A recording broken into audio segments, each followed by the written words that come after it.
¿Qué tal, mis queridos hermanos? En esta ocasión estamos en Tesoros de la Biblia con el discurso que aprendemos de las hormigas. Es el discurso de la semana del 24 al 30 de marzo de 2025. Y mire, vamos a estar aprendiendo valiosas lecciones acerca de la hormiga. Si nosotros observamos a las hormigas, podemos aprender lecciones muy valiosas. Para empezar, mire, vamos a leer el Proverbios capítulo 6, versículo 6. Esta parte de la Biblia menciona lo siguiente: Anda, tú, perezoso, acércate a la hormiga, observa su comportamiento y hazte sabio. Mire qué interesante es esta parte, porque efectivamente desde el propio proverbio podemos ver que a las personas que no trabajan mucho porque son perezosas o son personas que les cuesta mucho trabajo menearse, no por el peso o alguna enfermedad, sino más bien por ser perezoso, dice el proverbio que te acerques a la hormiga. Y dice el proverbio 6.6, continúa diciendo: observa su comportamiento y hazte sabio. Y mire qué importante es esto, porque efectivamente las hormigas tienen cosas muy interesantes que nos pueden enseñar, como es precisamente lo trabajosas que son. Ellas en conjunto, bien organizadas, llevan la comida para la colonia y aparte de eso, conservan comida hasta para las temporadas en donde no hay. Por eso es que la Biblia en el proverbio dice: observa su comportamiento y hazte sabio. Así es que efectivamente con las hormigas podemos aprender lecciones muy importantes. Aunque nadie las gobierna, a estas hormiguitas están creadas para trabajar duro, ayudarse entre ellas y reunir lo que necesitan para el futuro. Y eso es algo maravilloso, reunir lo que se necesita para el futuro. Mire, de acuerdo a lo que dice el Proverbios capítulo 6, versículos 7 y 8, es lo siguiente: aunque no tiene ni comandante, ni oficial, ni gobernante, prepara su alimento en el verano y se abastece de comida durante la cosecha. Mire qué interesante es esta parte con relación a este trabajo que hacen las hormiguitas. Y mire, vamos a ver dos características de ella: la sabiduría instintiva y las características ejemplares.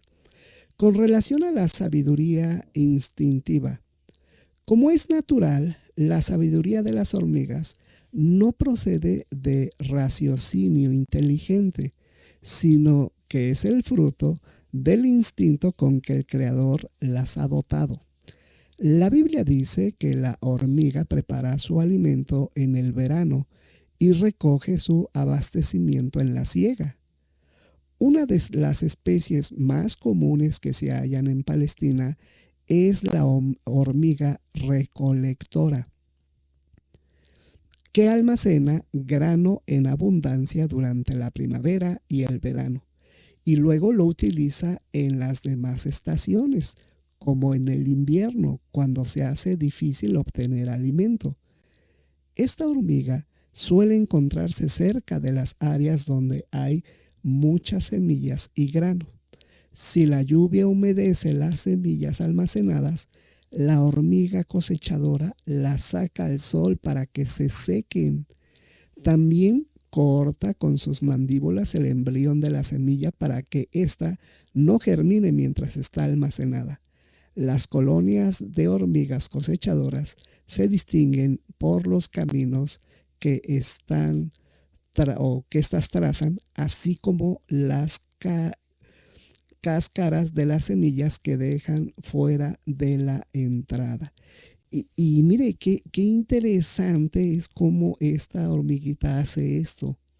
A pesar de que no tiene inteligencia, efectivamente el Creador le ha dotado de un instinto maravilloso. Porque ¿cómo es posible que si la semilla se humedece, la saquen al sol a secarse, o si todavía tiene alguna membrana de embrión, lo corten para que no crezca ahí dentro del hormiguero. Eso es algo maravilloso, hermanos, que nosotros podemos obtener mucha enseñanza sobre eso. ¿Cuáles son las características ejemplares? Mire, una breve investigación sobre la hormiga da más crédito a la exhortación. Vete donde la hormiga, oh perezoso, mira sus caminos y hazte sabio. No solo se distingue por su previsión instintiva, sino también por su perseverancia y determinación, pues a menudo lleva o arrastra con gran tenacidad objetos cuyo peso dobla o triplica el suyo, y hace todo lo posible por llevar a buen término su tarea sin volver nunca atrás, aunque caiga o resbale por una cuesta empinada. Es asombrosamente cooperadora, mantiene el hormiguero muy limpio y se interesa por sus compañeras, ayudando a veces a las que se han lastimado o agotado a regresar al hormiguero. Mire, qué maravilloso es esto, ¿verdad? Y nosotros podemos aprender de ellas, porque efectivamente tenemos que ser industriosos, tenemos que ser personas que realicen actividades para podernos mantener, pero en ocasiones, como bien dice ahí, somos perezosos. Y cuando vemos este ejemplo de las hormigas, por eso es que el Proverbio 6:6 dice que hazte sabio y mira sus caminos, porque efectivamente observar a las hormiguitas es algo muy grandioso. Ahora bien, mire, ser como las hormigas es bueno para nosotros, por supuesto. De acuerdo al Proverbios, capítulo 6, versículos 9 al 11, menciona lo siguiente. Tú, perezoso, ¿hasta cuándo te vas a quedar ahí acostado? ¿Cuándo te despertarás del sueño? Un sueñito, una siestita, descansar un ratito con las manos cruzadas, y tu pobreza vendrá como un delincuente y tu miseria como un hombre armado. Mire qué interesante es esta parte del proverbio, porque efectivamente eso es lo que nos pasa, ¿verdad? Decimos, bueno, pues un ratito, ¿verdad? Es un sueñito, es una siestita. Y efectivamente, pues al no ser productivos, al momento en que queremos lo que necesitamos para vivir, pues no lo tenemos. Efectivamente, ¿no deberíamos nosotros ser industriosos también como la hormiga? Trabajar arduamente e intentar mejorar la calidad de nuestro trabajo nos beneficia, sea que nos supervisen o no. Efectivamente, en la escuela, en nuestro lugar de trabajo o cuando participamos en actividades espirituales, debemos hacer todo tan bien como nos sea posible. Tal como a la hormiga le beneficia su laboriosidad, Dios quiere que nosotros veamos el bien por todo nuestro duro trabajo. La conciencia limpia y la satisfacción personal son las recompensas del trabajo arduo. Y qué interesante es cómo es que este insecto nos enseña eso. Es más, mire, Salomón se vale de dos preguntas retóricas para despertar al perezoso de su indolencia. ¿Hasta cuándo, oh perezoso, te quedarás acostado? ¿Cuándo te levantarás de tu sueño? Imitando su modo de hablar, el rey añade un poco más de sueño, un poco más de dormitar o un poco más de cruzar las manos para estar acostado. Y tu pobreza ciertamente vendrá, justamente como algún vagabundo o algún ladrón, y tu carencia como un hombre armado. Así es, mientras el perezoso está acostado, la pobreza se apodera de él con la rapidez de un asaltante y la escasez lo ataca como lo haría un hombre armado. Los campos del perezoso pronto se llenan de mala hierba y de ortigas. Sus empresas comerciales no tardan en sufrir el revés. ¿Por cuánto tiempo tolerará a un vago su patrón? ¿Puede esperar el estudiante perezoso tener éxito en la escuela? Pues no, ¿verdad? Porque para todas esas actividades, pues lo que se necesita es alguien que sea fructífero, alguien que realice sus actividades de forma adecuada. Así es que, ¿cuánto hemos aprendido de la hormiga? Muchísimos, mis queridos hermanos. Efectivamente, el ejemplo de la hormiga, ver su forma de trabajar y su forma de organizarse para el futuro, nos hace pensar en que nosotros podemos hacer eso y más para alabar a nuestro Dios Jehová. Muy bien, pues esto fue lo de tesoros de la Biblia. Ahora vamos a pasar a nuestra siguiente parte, que es busquemos perlas escondidas. Pues vayamos entonces al siguiente video para ver esta parte. ¿Qué tal, mis queridos hermanos? En esta ocasión estamos en 10 perlas para comentar de la semana del 24 al 30 de marzo de 2025. Están muy interesantes estas partes y mire, vamos a comenzar con lo que es el libro de Proverbios, capítulo 6, versículos 16 al 19. Esta parte de la Biblia menciona lo siguiente. Hay 6 cosas que Jehová odia. Sí, hay 7 cosas que él detesta. Ojos orgullosos, una lengua mentirosa y manos que derraman sangre inocente. Un corazón que trama planes perversos y pies que van corriendo a la maldad. Un testigo falso que miente cada vez que abre la boca y todo el que siembra la discordia entre hermanos. La pregunta es la siguiente. ¿Son los pecados mencionados en estos versículos las únicas cosas que Jehová odia? Pues mire qué interesante, porque efectivamente ahí dice que estas son las cosas que Dios odia. Y entonces la pregunta, lo que da a entender es, ¿nada más esto odia? ¿No hay más que odie? Bueno, de acuerdo a la revista Atalaya del 2000, la 15 de septiembre, página 27 y el párrafo 4, responde lo siguiente. Las 7 categorías fundamentales que menciona el proverbio abarcan prácticamente todo tipo de males. Los ojos altaneros y un corazón que fabrica proyectos perjudiciales son pecados que se cometen con el pensamiento. Una lengua falsa y un testigo falso que lanzan mentiras aluden a tipos de transgresiones que se cometen con las palabras. Las manos que derraman sangre inocente y los pies que se apresuran a correr a la maldad tienen que ver con obras impías. Y para Jehová es especialmente odioso el que gusta de provocar contiendas entre personas que de otro modo morirían juntas en paz. El incremento de 6 a 7 indica que la lista no es completa, ya que los seres humanos siguen multiplicando sus malas obras. Así es que efectivamente no es que solamente Jehová odie 6 cosas, como dice al final, el que se incremente a 7 significa que las personas siguen haciendo maldad y esas maldades pues también Jehová las odia.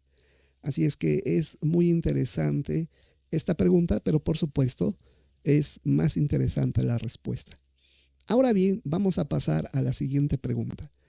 ¿Qué perlas espirituales ha encontrado en la lectura bíblica de esta semana? Bueno, la primera de ellas es el Proverbios capítulo 6 versículo 1. Menciona lo siguiente. Hijo mío, si has salido fiador de tu prójimo, si has estrechado la mano de un extraño. Este proverbio no se opone a la generosidad, aunque sí aconseja contra implicarse en los tratos de negocio de otros, especialmente extraños. Se suponía que los israelitas ayudaran a su hermano que hubiera empobrecido, pero algunos se envolvieron en empresas comerciales especulativas y obtuvieron apoyo financiero mediante persuadir a otros a salir fiadores en beneficio de ellos, hasta prometiendo pagar a sus acreedores si se hacía necesario. Si alguien se metía en un aprieto de esa índole, quizás por jactancia, el consejo prudente era que se librara del aprieto sin dilación. Ahora bien, vamos a comentar la número 2, es el Proverbios capítulo 6, versículo 4. No permitas que tus ojos se duerman ni que encierren tus párpados. El comentario es el siguiente. Pero ¿y si nos hallamos en un aprieto por haber actuado de una manera que al principio parecía prudente, pero que después de un examen más cuidadoso vemos que no lo es? El consejo es dejar aparte el orgullo y humillarse e inundar con importunaciones a nuestros semejantes, es decir, con reiteradas peticiones. Debemos hacer todo lo que podamos por arreglar la situación. Una obra de consulta lo expresa así: revuelva cielo y tierra hasta que llegue a un acuerdo con su adversario y arregle el asunto, de modo que su compromiso no se vuelva contra usted o los suyos. Mejor es retirarse de un compromiso imprudente, si es posible, que dejarse entrampar por él. Muy bien, mire, ahora vamos a pasar al número 3. Proverbios capítulo 6, versículo 10. Un sueñito, una siestita, descansar un ratito con las manos cruzadas. El comentario es el siguiente. Salomón se vale de dos preguntas retóricas para despertar al perezoso de su indolencia. ¿Hasta cuándo, oh perezoso, te quedarás acostado? ¿Cuándo te levantarás de tu sueño?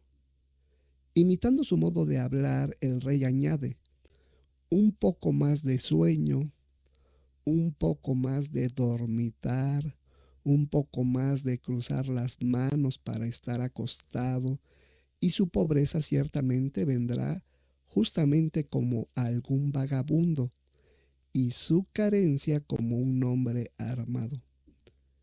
Mientras el perezoso está acostado, la pobreza se apodera de él con la rapidez de un asaltante, y la escasez lo ataca como lo haría un hombre armado. Los campos del perezoso pronto se llenan de mala hierba y de ortigas. Sus empresas comerciales no tardan en sufrir reveses. ¿Por cuánto tiempo tolerará a un vago su patrón? ¿Puede esperar el estudiante perezoso tener éxito en la escuela? Pues mire qué interesante perla para ponerla en práctica, o para un consejo para alguien que quizás lo del trabajo no es lo suyo, pues no va a llegar a nada bueno. Ahora bien, mire, vamos a ver lo que es la número 4. Proverbios capítulo 6, versículo 12 menciona esto. Un hombre inútil y malvado anda de acá para allá, soltando palabras tramposas. Estos versículos describen al engañador. El mentiroso normalmente intenta encubrir su falsedad. ¿Cómo? No solo con tortuosidad de habla, sino también mediante el lenguaje corporal. Un comentarista señala: los gastos, el tono de la voz e incluso las expresiones faciales son métodos calculados de engaño. Detrás de una fachada de sinceridad acecha una mente pervertida y un espíritu de discordia. El hombre que para nada sirve trama planes malvados y siempre causa contiendas. ¿Cuál será su fin? Pues por supuesto no uno bueno, ¿verdad? Porque efectivamente la persona malvada, la persona inútil o la que miente, tarde o temprano tiene consecuencias negativas. Ahora bien, mire, vamos a pasar a lo que es la número 5. La número 5 refiere lo siguiente, es el Proverbios 6:13. Guiña el ojo, hace señas con los pies y gestos con los dedos. Estos versículos describen al engañador. El mentiroso normalmente intenta encubrir su falsedad. ¿Cómo? Bueno, no solo con tortuosidad de habla, sino también mediante el lenguaje corporal. Un comentarista señala, los gestos, los métodos calculados de engaño, detrás de una fachada de sinceridad acecha una mente pervertida y un espíritu de discordia. El hombre que para nada sirve trama planes malvados y siempre causa contiendas. Así es que su fin no es nada bueno. La número 6 hace referencia a esto, mire. Proverbios capítulo 6, versículo 15. Por eso su desastre vendrá de repente, quedará destrozado en un instante, sin remedio. Por eso de repente vendrá su desastre, contesta el rey de Israel. En un instante él será quebrado y no habrá curación. Cuando se descubre al mentiroso, éste pierde inmediatamente su buena reputación. ¿Quién confiará en él de nuevo? Su fin es en realidad desastroso, pues todos los mentirosos se incluyen entre aquellos que sufrirán la muerte eterna. Por tanto,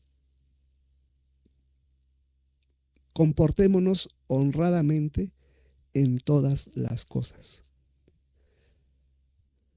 Ahora mire, vamos a ver la número 7, que es el Proverbios capítulo 6, versículo 17. Menciona en parte lo siguiente: ojos orgullosos, una lengua mentirosa y manos que derraman sangre inocente. En efecto, debemos cultivar una aversión a todo lo que Jehová odia. Por ejemplo, debemos evitar los ojos altaneros o cualquier otra manifestación del orgullo. Y por supuesto también hay que evitar el chisme, pues suele provocar contiendas entre hermanos. Difundir habladurías crueles, críticas infundadas o mentiras posiblemente no sea lo mismo que derramar sangre inocente, pero sin duda puede arruinar la buena reputación de los demás. Así es que, pues a veces, como decimos, bueno, pues no le afecté físicamente, bueno, no, o sea, las palabras pueden destruir a alguien cuando se dice mentira sobre esa persona. Bien, vamos a pasar ahora a la número 8. Es el Proverbios capítulo 6, versículo 21 y refiere lo siguiente: sujétalos siempre a tu corazón, átalos a tu cuello. La palabra hebrea para garganta se refiere a la parte anterior del cuello, donde se hallan los órganos del habla y de la deglución. La importancia de la disciplina y de la autoridad de los padres y, por implicación, el notable valor de los mandamientos y leyes de Dios se pone de relieve en la admonición de atarlos alrededor de la garganta, precisamente donde se llevan ornamentos hermosos y de mucho valor. Andar con la garganta estirada puede poner de manifiesto altivez. La Biblia dice de los hombres inicuos, mentirosos y que derraman sangre. En la boca de ellos no hay nada fidedigno. Su garganta es una sepultura abierta. Mire, qué interesante es esta perla. Ahora mire, vamos a la número 9 con base a Proverbios 6:23. ¿Puede protegernos una crianza cristiana de la trampa de la inmoralidad sexual? Sí, pues se nos garantiza. El mandamiento es una lámpara y una luz es la ley. Y las censuras de la disciplina son el camino de la vida para guardarte de la mujer mala, de la melosidad de la lengua de la extranjera. Recordar el consejo de la palabra de Dios y utilizarlo como lámpara para nuestro pie y luz, para nuestra vereda, nos ayudará a resistir las melosas incitaciones de la mala mujer o para el caso del mal hombre.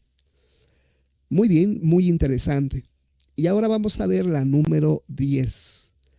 Esta menciona lo siguiente con base al Proverbio 6:25.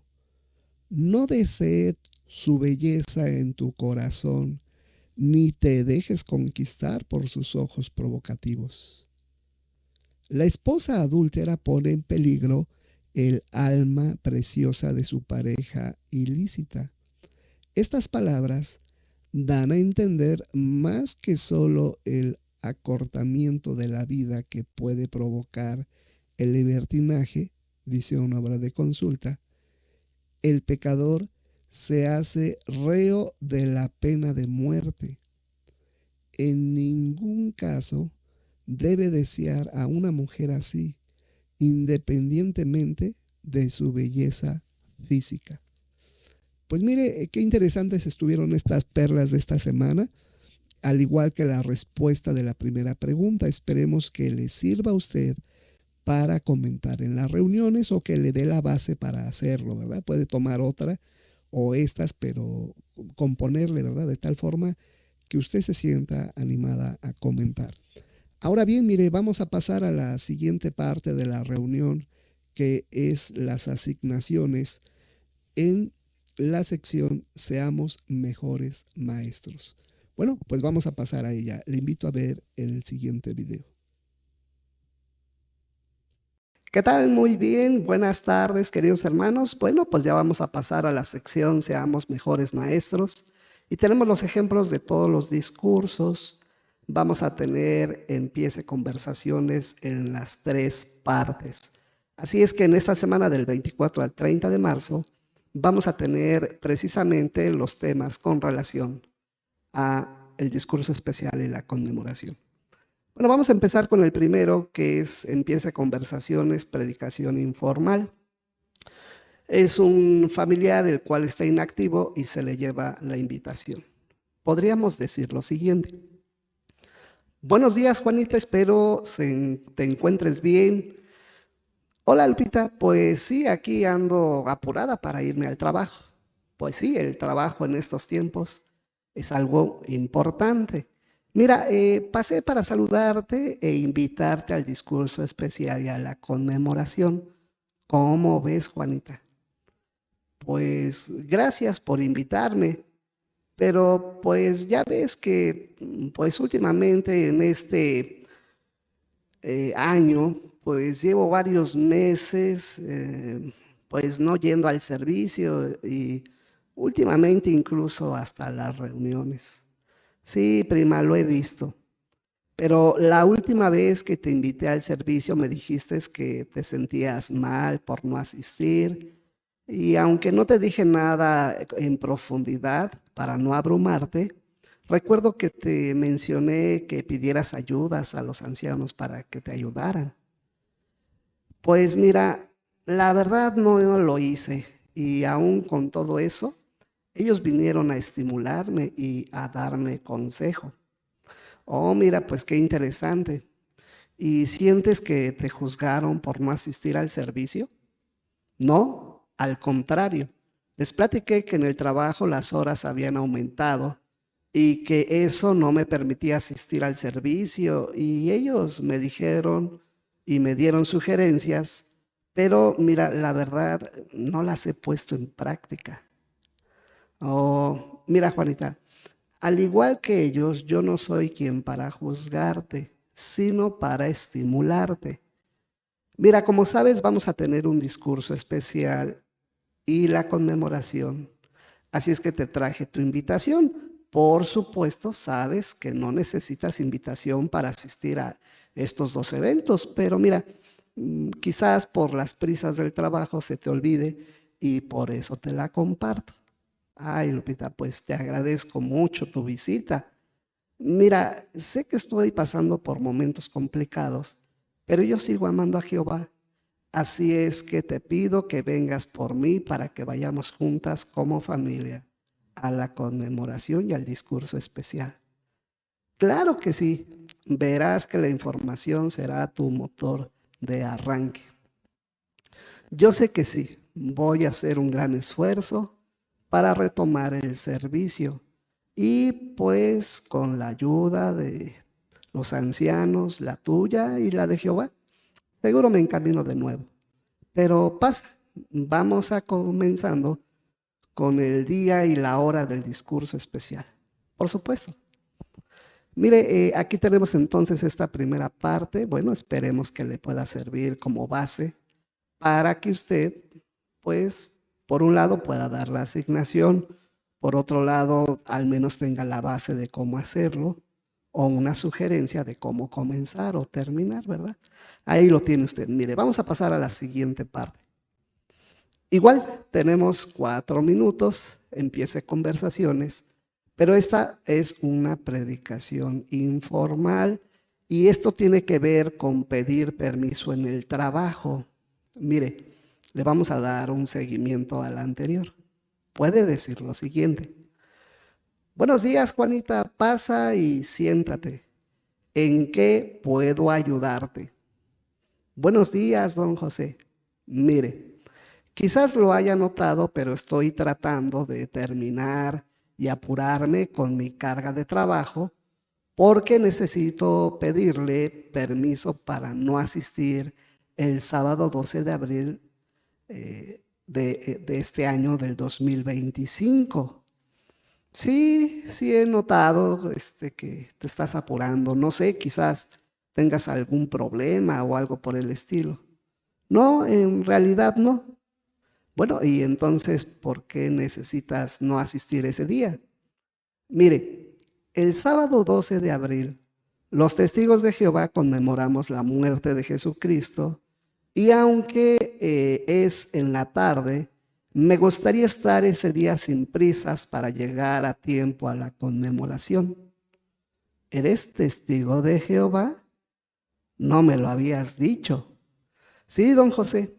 En estos últimos meses, la verdad, no he sido tan regular con mis reuniones y mi servicio a Jehová, pero intento retomar estos pasos. Pues mira, aunque yo no soy muy religioso, entiendo que hay momentos en el que tenemos que comunicarnos con Dios. Así es. Para los testigos de Jehová es un mandamiento conmemorar la muerte de Jesucristo.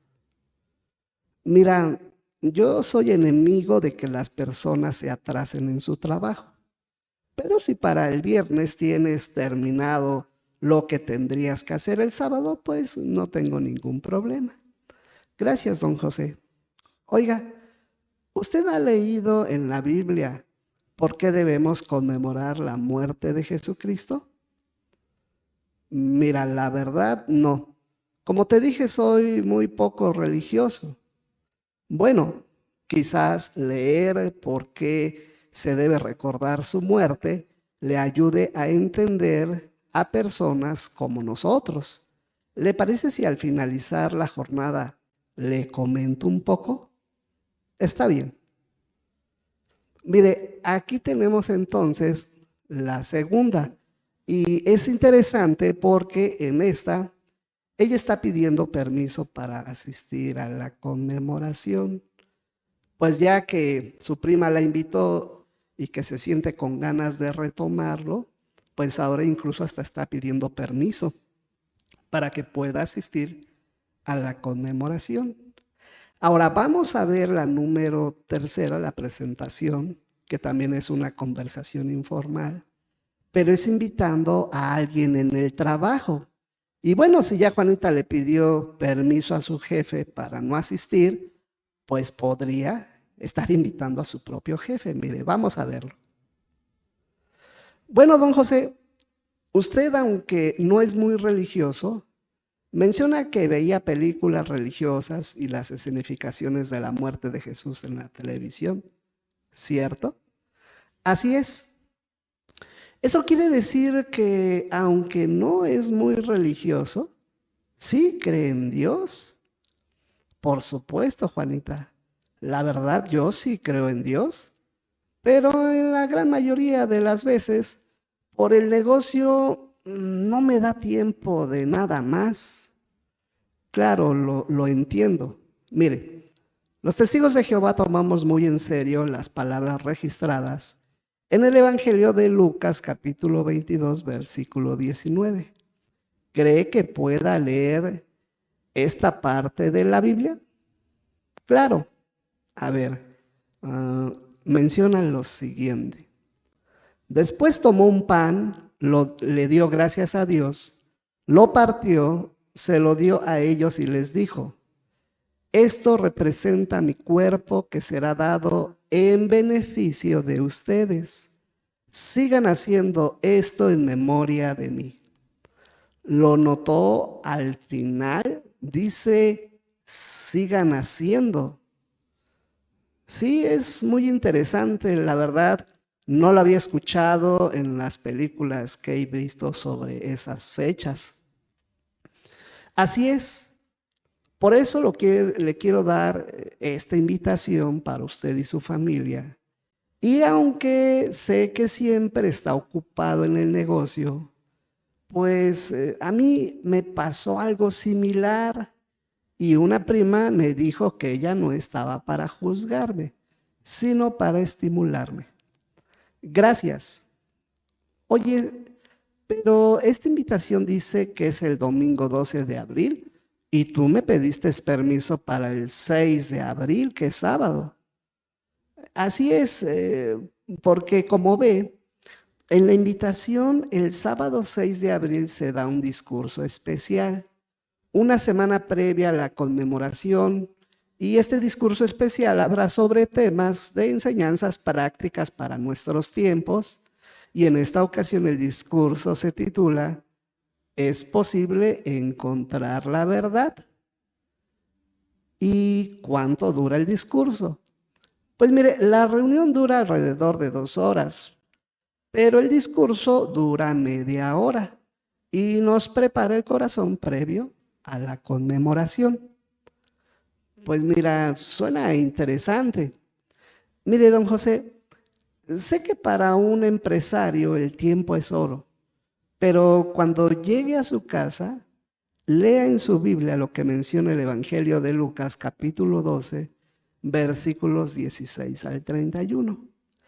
Esas palabras me ayudaron a mí y estoy seguro que a usted también le ayudarán. Bueno, no prometo nada, pero lo voy a pensar.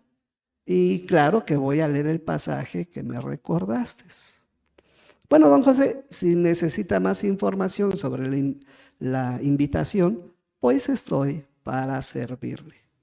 Muy bien, pues te agradezco mucho. Pues ahí tiene entonces, mire, son las 3 partes de Empiece Conversaciones y estas 3 partes, pues va con un seguimiento que esperemos que le pueda ayudar a usted para que pueda dar alguna de las partes que tenga. Pues esperemos que le ayude, le sirva de base y esto pueda servir para dar su asignación de una mejor manera.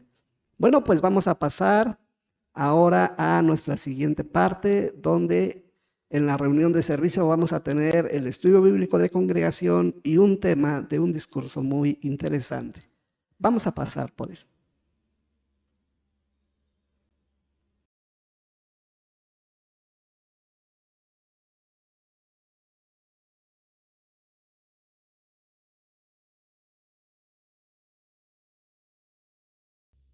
Muy bien, nuestros hermanos, en esta ocasión estamos en nuestra vida cristiana, donde vamos a ver un video muy interesante. El título es Los fascinantes animales. Y es muy interesante esta parte del 24 al 30 de marzo, porque es un video el cual nos va a ayudar a entender cómo es que el ser humano puede reflejar la sabiduría y el amor de Jehová. De hecho, los animales forman parte de cómo es que nosotros conocemos a Jehová por medio de ellos. ¿Y por qué lo decimos, hermanos? Miren, vamos a estar viendo los siguientes puntos. El primero de ellos es, ¿qué nos enseñan los animales sobre Jehová? Esa es la pregunta que se va a contestar. Y aquí le vamos a dar respuestas breves porque así son. Usted puede comentar una de ellas o puede comentar todas si usted quiere. Yo le diría que comente una de ellas para dejar que otro hermano pueda comentar otra. Pero mire, la pregunta que se va a hacer, que es la que está viendo en pantalla, ¿qué nos enseñan los animales sobre Jehová? Pues en un primer punto es que los animales nos enseñan la sabiduría instintiva que tienen los animales. Pero esa sabiduría instintiva que tienen los animales refleja la sabiduría de Dios. Y eso es algo bien, bien bonito y bien interesante, porque efectivamente podemos tener varios animales que por instinto hacen cosas, pero esas cosas que hacen por instinto son muy sabias, como lo puede ver en la imagen. ¿Por qué es que los animales tienen que volar en forma de V? ¿Cuál es el propósito de que los patos vuelen de esa forma? Y mire, la respuesta que tiene el que estos animales por instinto vuelen de esa forma hace que en realidad ellos puedan lograr distancias más grandes. Pueden ir cortando el aire entre el grupo que va de esa manera. Y no siempre van en la misma posición. No todos los animales van así, sino a veces ya cuando el de la punta está cansado, se cambia de posición y ahora entra otro. Y así se van cambiando cada uno de los que van en ese grupo. Eso habla de un instinto animal, pero habla de sabiduría divina. Y eso es lo que debemos de aprender. ¿Qué nos enseña ahora de Jehová? Por ejemplo, los animales, en cuanto a que a pesar de que son instintivos, ellos también son cariñosos y afectuosos, igual que nuestro Padre Jehová. Mire, ahí se vieron varias imágenes. Usted está viendo en pantalla la del elefante con su cría, en donde efectivamente le está mostrando cariño, le está mostrando afecto. Incluso si usted ve documentales sobre elefantes, va a notar que incluso los animales más débiles deben de ir en medio de ellos. Y cuando son atacados, todos se ponen en un círculo y en medio dejan a las crías o a los que están enfermos. Es decir, incluso ellos tienen ese instinto que muestra cariño y afecto. Y eso nos enseña cómo es nuestro creador, ya que el creador dotó a todos estos animales con estas características. Ahora bien, mire, tenemos también que Dios es un Dios feliz. Eso nos enseña la creación de Jehová. Y cuando vemos un animalito como un perrito, también en el video vamos a ver de unos borreguitos que andan brincando, unos osos también pequeños. Esto es algo muy similar a los seres humanos, es decir, los seres humanos también cuando somos pequeños jugamos. Y efectivamente los animales igual, cuando ellos son pequeños, tienden a jugar o tienden a ser felices. Y eso nos habla de Dios, nos habla que cuando Jehová creó a estos animalitos y estos están felices por la vida que se les dio, por el instinto que ellos tienen, pues nos enseñan que Jehová es un Dios realmente feliz. Si no, los animalitos no demostraran esa cualidad y así efectivamente lo hacen. Pues en el video le digo, vamos a ver unos borreguitos como están ahí jugando, aunque son imágenes cortas, ¿verdad? El video es corto en sí y las imágenes también se ven cortas, pero sí se ven ciertos animalitos ahí jugando y siendo felices en ese momento. Así es que eso nos enseña de Jehová. También mire, ¿qué nos enseña los animalitos, la creación de Jehová sobre Jehová mismo? Bueno, los animales nos fascinan porque estamos hechos a la imagen de Dios y a nosotros nos hacen felices las mismas cosas que a Dios. Es decir, Jehová Dios creó a los animales para el deleite de la humanidad. De hecho, eso lo vamos a leer en la posterior imagen, en cómo efectivamente Dios lo creó para deleite del humano. Pero efectivamente, si lo dio para el deleite del humano, también estos animalitos muestran que lo creó para deleite de Jehová. Es decir, Jehová se deleita en la felicidad que causan estos animalitos. Y de hecho, como se va a ver en todo el video, se ve, por ejemplo, al inicio una niña que está viendo en un acuario unos peces y la niña se ve feliz. Es decir, los animales nos llaman la atención por su fortaleza, por su rapidez, por su agilidad, por todas estas cosas que tienen y que uno admira y lo hace a uno feliz. Incluso vamos a ver la imagen del castor, cómo es que hace su presa, y muchas de estas se ven desde el espacio. ¿Cómo un animalito de tal dimensión o características puede hacer eso? Bueno, solamente con la sabiduría de Jehová se podría estar notando eso. Así es que efectivamente los animales nos fascinan porque estamos hechos a la imagen de Dios y a nosotros nos hacen felices las mismas cosas que a Dios. Es por eso que el libro de Génesis, el capítulo número 1 y versículo 26 refieren lo siguiente: hagamos al ser humano a nuestra imagen y semejanza, que tengan autoridad sobre los peces del mar, los animales voladores de los cielos y los animales domésticos sobre toda la tierra. Así es que efectivamente, al crearnos a la imagen y semejanza de Dios y al nosotros ponernos felices las formas de la creación de Jehová, evidentemente a Jehová también lo hace muy feliz. Pues mire qué interesante video y sin lugar a dudas aprendemos mucho sobre los fascinantes animales que Jehová Dios creó. Bueno, esto fue en nuestra vida cristiana un discurso de 5 minutos, que no va a ser un discurso, en realidad es el video y una pregunta. Y bueno, pues ahí podemos contestar estas que acabamos de analizar.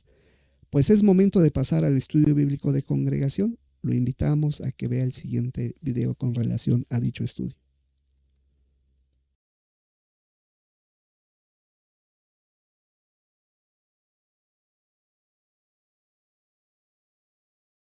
Muy bien, mis queridos hermanos, pues ahora vamos a tener el estudio bíblico de congregación con relación a lo que son los párrafos 7 al 12 de este capítulo número 24, Ten Valor.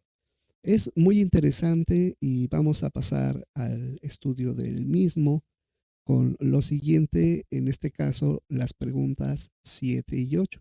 Mire, vamos a leerlas en esta ocasión y vamos a hacer las preguntas al igual que las respuestas. ¿Qué medidas adoptó Lisias para evitar que mataran a Pablo? Mire, vamos a leer los párrafos. Claudio Lisias tenía 1000 hombres bajo su mando.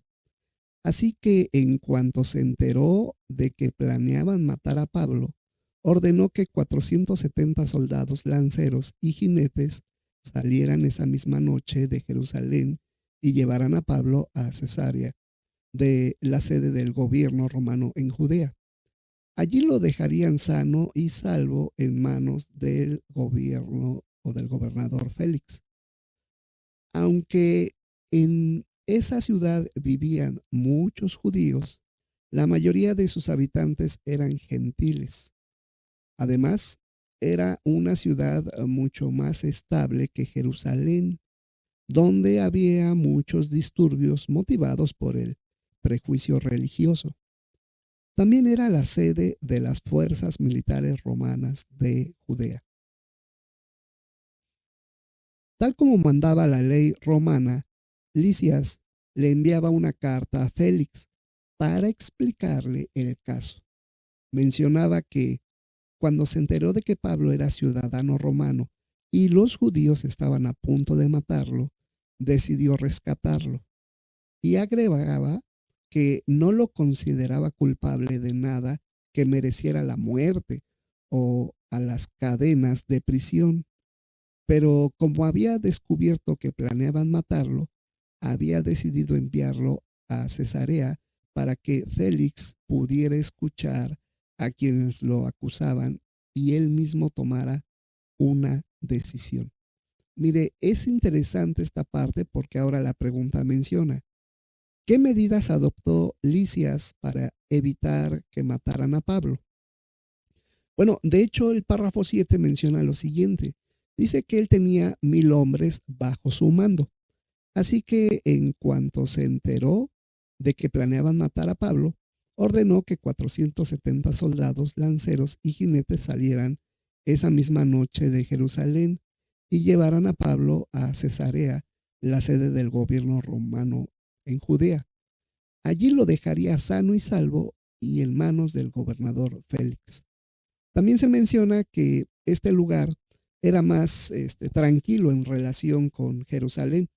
Dice ahí al final, en el renglón final, dice, también era la sede de las fuerzas militares romanas en Judea. Así es que esto es lo que él hizo, pero en realidad, aunque pareciera como que había hecho algo, pues benévolo, ¿no? Porque dice que cuando él se enteró en el párrafo 8 que era romano, pues efectivamente dice que hizo todo eso. Pero mire, no es tal el asunto de Claudio Lisias, porque lo que es la nota menciona esto sobre él. Mire,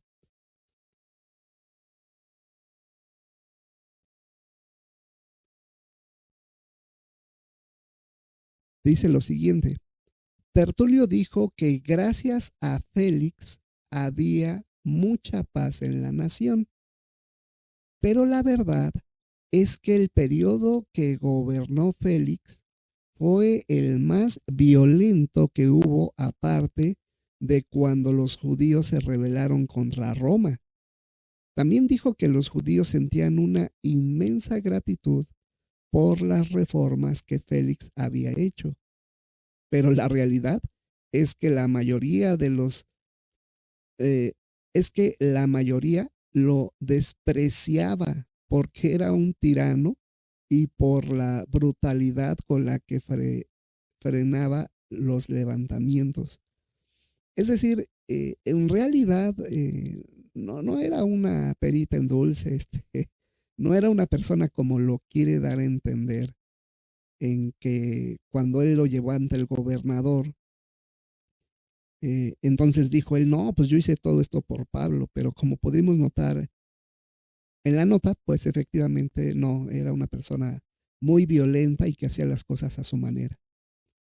Ahora bien, mire, vamos a ver lo que es el párrafo 9. ¿Era verdad todo lo que contó Lisias en su carta? No. Al parecer quería quedar bien con el gobernador, Para empezar, no era cierto que rescató a Pablo porque sabía que era ciudadano romano. Además, no mencionó que él mismo había mandado que lo sujetaran con 2 cadenas y luego que lo interrogaran dándole de latigazos. Al hacer eso, Lisias había violado los derechos civiles de Pablo. En la actualidad, Satanás también se puede aprovechar del fanatismo religioso para que nos persigan y limiten nuestros derechos y libertades como le pasó a Pablo. Pero igual que él, muchas veces es posible recurrir a nuestros derechos como ciudadanos de determinado país para buscar protección legal. Mire, la pregunta en el inciso A de este párrafo 9 menciona lo siguiente. ¿De qué manera violó Lisias los derechos civiles de Pablo? Bueno, él los violó porque cuando sujetaron a Pablo, dice que lo sujetaron con 2 cadenas y luego lo interrogaron dándoles de latigazos. Si usted recuerda en el estudio que tuvimos en relación con esta parte de Hechos, vimos incluso que solamente hasta que Pablo dijo soy romano fue como ellos lo dejaron, pero evidentemente violaron todos sus derechos porque, como aprendimos, los que eran ciudadanos romanos se les tenía que tratar de forma diferente. Y en lugar de preguntarle a Pablo si era romano, él se dejó ir y no le preguntó y pues hizo una violación a sus derechos. Dice la pregunta B, ¿por qué es posible que a veces tengamos que recurrir a nuestros derechos como ciudadanos de determinado país? Bueno, porque en la actualidad Satanás también se puede aprovechar del fanatismo religioso para que nos persigan y limiten nuestros derechos y libertades, tal como le pasó a Pablo. Así es que si eso sucede, pues nosotros también podemos recurrir a las autoridades de manera legal para exigir que se respeten nuestros derechos en cuanto a la creencia. Así es que qué interesante es esta parte que podemos aprender acerca de nuestros derechos como ciudadanos. Ahora bien, vamos al subtítulo, buena gana, de buena gana hablo en mi defensa, basado en Hechos 23:35 y capítulo 24 al 21. Ya estando en Cesarea, a Pablo lo tuvieron vigilado en el palacio de Herodes, en lo que llegaban desde Jerusalén quienes lo acusaban. 5 días más tarde llegaron por fin. Eran el sumo sacerdote Ananías, un abogado llamado Tertulo y un grupo de ancianos. Tertulo comenzó alabando a Félix por todas las cosas buenas que estaba haciendo por los judíos, obviamente con la intención de adularlo y ganarse su favor.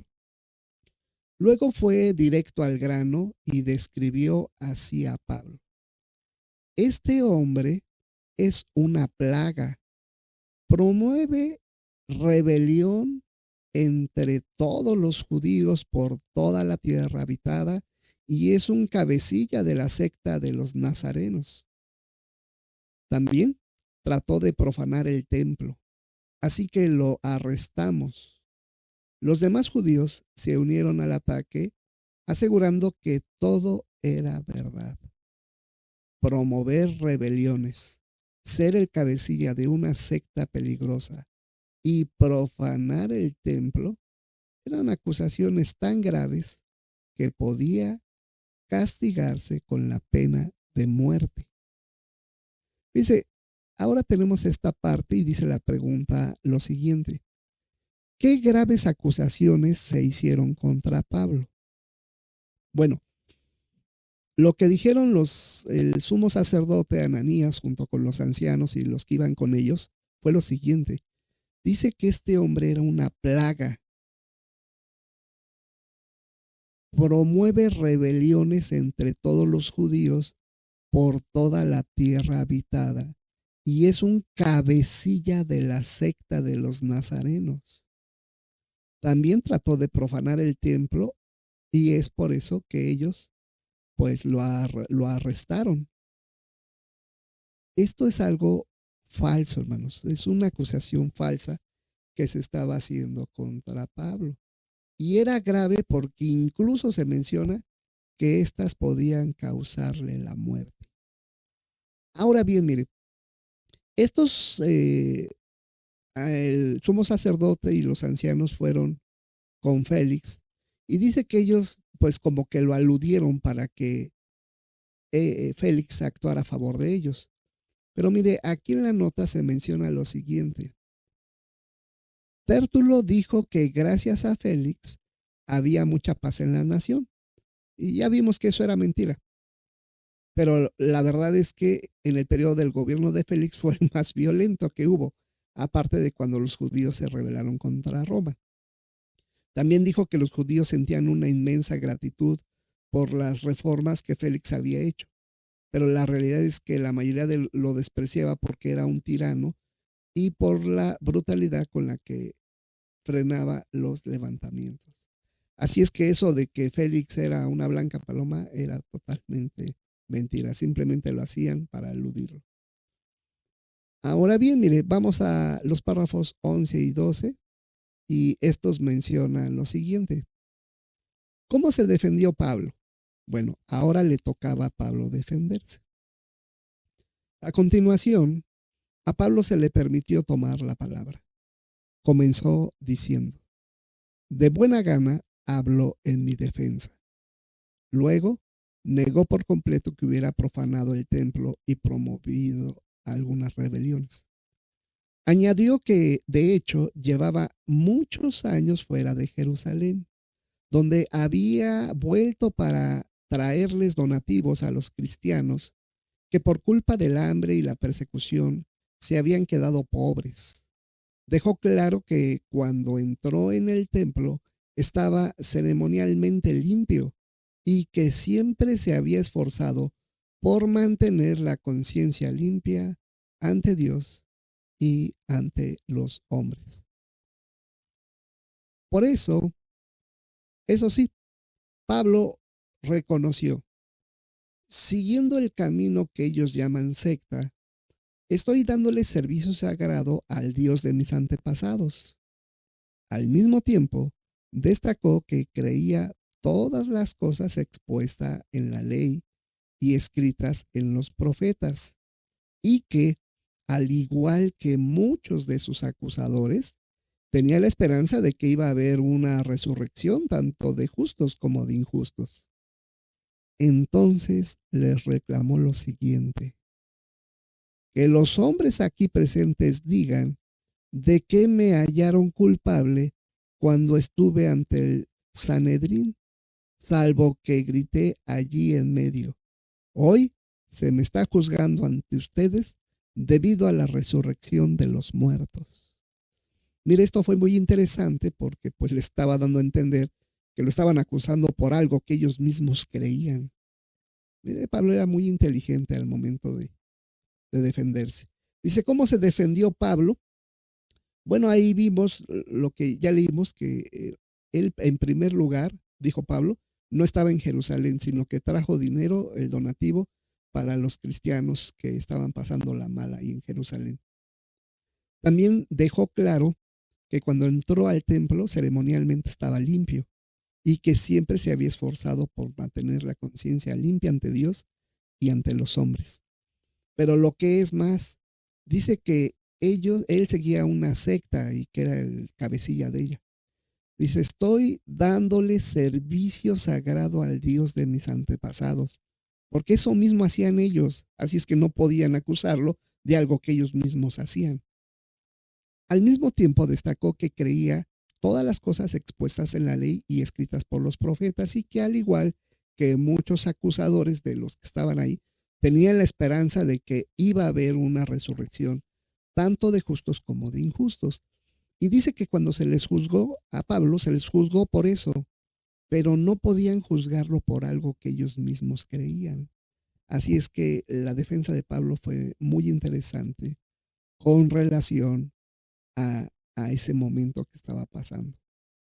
Ahora bien, mire, vamos a ver un recuadro, el cual viene al finalizar, que es este, mire, Félix, procurador romano de Judea, porque todo esto se desarrolló en marco de él.